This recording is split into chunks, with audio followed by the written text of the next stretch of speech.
Hey, good morning, everybody. It's Early Mornings LALATE, your Thursday edition. Qualcomm earnings are in, and while earnings beat the estimates of Wall Street, revenues miss. Meantime, our way or the highway, Joe Biden says he'll listen to other people's proposals, but he's only doing his way. Meantime, does Nancy cut the telephone line? In a chat about stimulus, she cuts someone else off that has nothing to do about stimulus. Then, teachers without vaccines, the debate heats up as the governor of California says something totally different than the CDC. Whose position are you on? Finally, the Golden Globes were announced yesterday. Big news and a historic day for women, especially in directing. What a great day it is. It's a Thursday morning. The toast is toast and the butter is buttering. I'm here, you're here, and this is Early Mornings LALATE.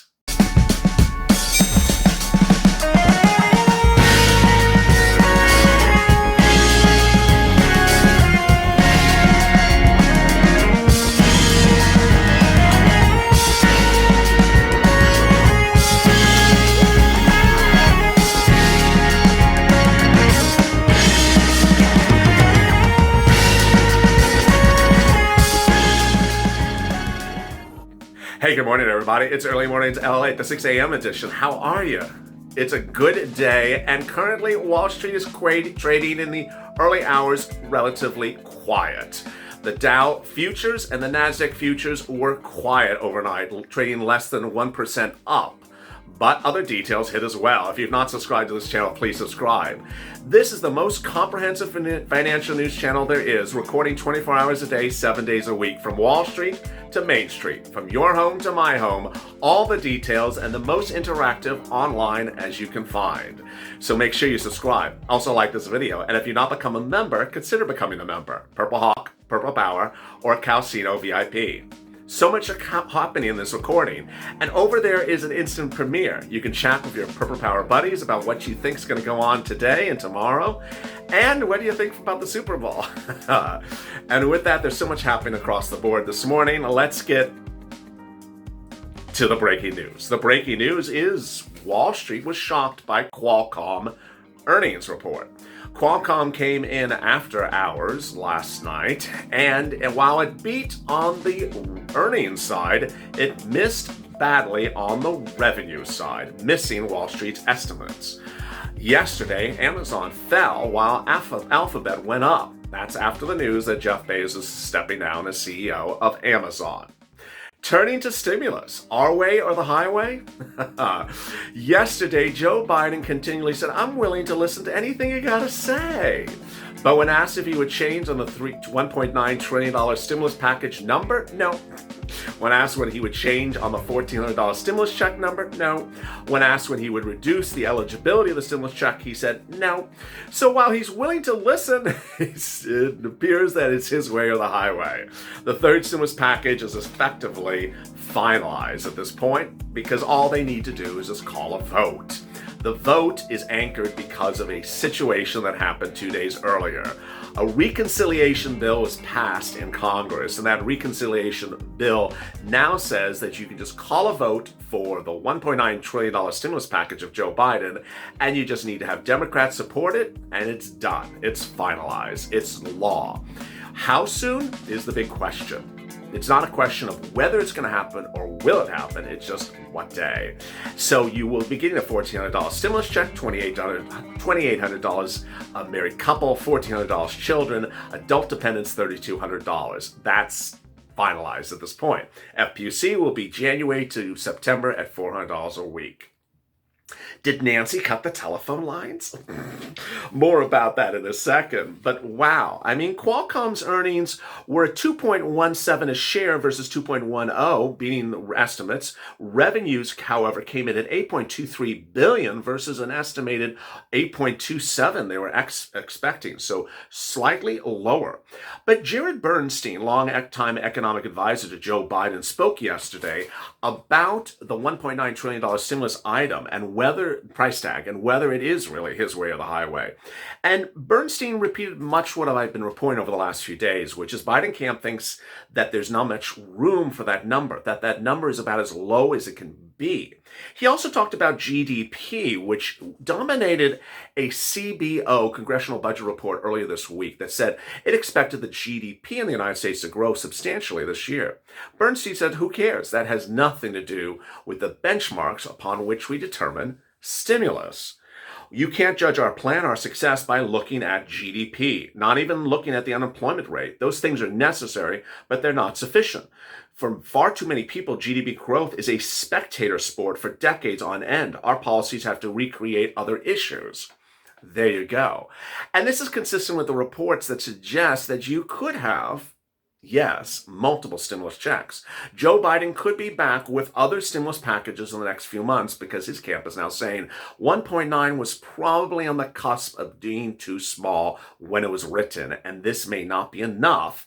As Joe Biden had promised, he'll be back with other stimulus packages if it's not sufficient. Next, did Nancy cut the telephone line? No, she did not, but she certainly cut someone off when talking or not talking about stimulus yesterday.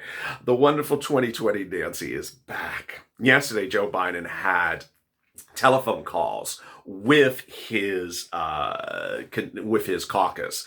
He first had his first conference call with the House Democrats and then had one with the Senate Democrats. As to the House Democrats, he said, let's stick together. I have your back and you'll have mine. I'm not going to start breaking a promise to the American people when talking about stimulus checks. Then regarding the senators, Chuck Schumer explained the meeting. He said, we want to do it bipartisan, but we must be strong. We cannot dawdle, delay, or dilute. And then came the House call. I don't mean to someone's house, but I mean to the House Democrats. Right before Joe got on the phone, Representative Sheila Jackson Lee interrupted the conversation to ask about redistricting, says a report. Nancy Pelosi was not having that, and she immediately cut her off and said, listen, we're here to pass the budget bill with complete unity. Stay on subject. I love that. Next, the Golden Globes. And that's coming up later in this recording. But first, teaching without a vaccine. Wow, this really heated up news yesterday. Why? Boy, let me backtrack. Joe Biden had said that your third stimulus package is based upon two goals. One, reopening business, and two, reopening schools in 90 days. That goal was sought to be achieved by one benchmark. What's the benchmark? 100 million vaccinations of 100 million people in 100 days. Well, he can't make that benchmark because there's not enough doses. So the question is, then what? Well, that's why there's suggestions that Joe may be back with another stimulus package. But what about the teachers? 2 days ago, started with Gavin Newsom going on an actual YouTube video, no less, and being very vocal, says we're not reopening California's schools unless everyone's vaccinated. And that's after 10 months of California schools being closed. Dr. Fauci appeared on broadcast news a lot last night, but the night before, and he said that we won't be back to normal unless about 80% of the population is vaccinated. He said we're currently at 2% vaccination. So after Gavin Newsom, the Democrat out of California's statement about schools, what did the Biden camp say? The Biden camp CDC director came out and said, I believe that schools are safe and that teachers should get back to in-classroom education right away because they do not have to be vaccinated to teach. That's absolutely contrary to what Gavin Newsom said. He said, I'm not putting my teachers at risk. They need to have access to the vaccine and be vaccinated before they return. So what do you think? Do you think teachers should resume in-place discussions and teaching without vaccinations available to them? And what about children? Pfizer and Moderna say both vaccines are not available to children under at that age bracket. So that would mean both the teachers would be in the schools and the children without the vaccine as well. Interesting. Now, how about the Golden Globes? Well, that was exciting. Yesterday, shortly before dawn, the Hollywood Foreign Press announced the 78th annual Golden Globe nominations. And boy, those awards will take place on February 28th, but everyone was already excited. Why? For a series of reasons. One, Mank, a film about Citizen Kane, written by Herman Mankiewicz, led with 6 nominations, the most of any film this year. It was from Netflix, and that Netflix dominated the nominations across the board with 42. But the big surprise was in the director category. 3 females were nominated for Best Director of a Motion Picture. The first time in U.S. history that more than one female was nominated in the same directing category in a single year. And who are they? Regina King, nominated for One Night in Miami. Chloe Zhao, nominated for Nomadland. Emerald Fennell, nominated for Promising Young Woman. Meantime, David Finch was nominated for Mank, and then Aaron Sorkin for The Trial of the Chicago 7.